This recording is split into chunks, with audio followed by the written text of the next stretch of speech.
High Brian, how are you? Welcome to my YouTube channel. আমরা কাউকে call করার জন্য আমাদের ফোনের যে কল আইকন আছে ফার্স্ট সেখানে ক্লিক করি।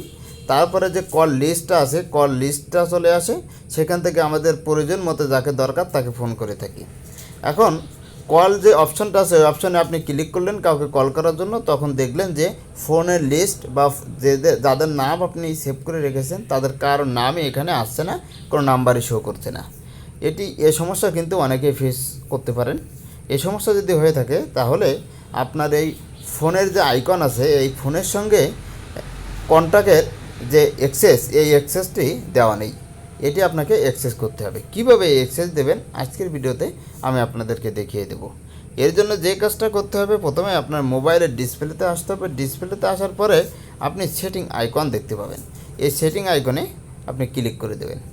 সেটিং আইকনে ক্লিক করার পরে স্ক্রল ডাউন করবেন, নিচের দিকে এসে আপনি অ্যাপস নামে একটি আইকন দেখতে পাবেন, সেটিং আইকন। এই অ্যাপসে ক্লিক করে দেবেন। অ্যাপসে ক্লিক করার পরে ম্যানেজ অ্যাপস একটি অপশন আছে, এই অপশনটায় আপনি ক্লিক করে দেবেন। এই অপশনে ক্লিক করার পরে আপনার মোবাইলে থাকা ইন্টারনাল এক্সটার্নাল যে সকল অ্যাপস ইনস্টল করা আছে সেগুলো এখানে শো করবে। এই জন্য কিছুটা সময় নিতে পারে। এখানে উপরের দিকে সার্চ অ্যাপস একটি অপশন আছে। আপনি সার্চ অ্যাপসে যে আপনার প্রয়োজনীয় যে অ্যাপস দরকার সেটি আপনি সার্চ করতে পারেন। ভালো আমার মতো এভাবে ম্যানুয়ালি আপনি খুঁজে বের করতে পারেন আপনার প্রয়োজন যে অ্যাপসটি।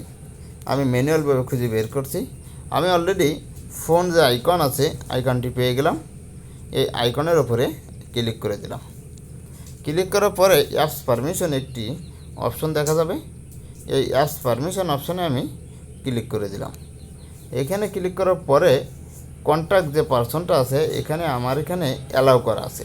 আপনার ওখানে যদি নট অ্যালাউ থাকে, এই যে নট অ্যালাউ, এই নট অ্যালাউ যদি থাকে তাহলে আপনি কিন্তু ফোনে যে কোনো নাম্বার আর খুঁজে পাবেন না। এই জন্য আপনাকে এটি অ্যালাউ করতে হবে। অ্যালাউ করলে আপনি দেখবেন যে এই ফোন যে আইকনটি দেখতে পাচ্ছেন এই আইকনে ক্লিক করলে ফোন নাম্বারগুলো শো করবে, আপনি কল করতে পারবেন। Thank you all. আল্লাহ হাফেজ।